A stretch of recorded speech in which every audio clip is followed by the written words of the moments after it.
One of my favourite dishes that Mum used to make was a green olive gnocchi.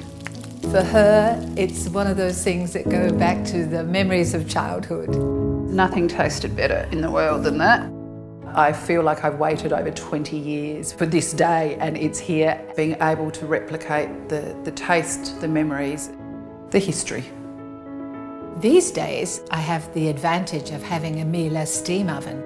Put the water in, put them on, dial up 45 minutes and you have the most perfect potato ready to puree.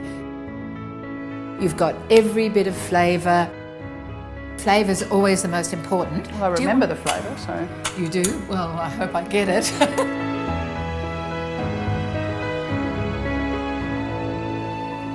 Is it? Is it? Tell me. Actually... It really is. It's exactly as I remember it. And it is something that I will pass on to my kids, particularly my eldest daughter.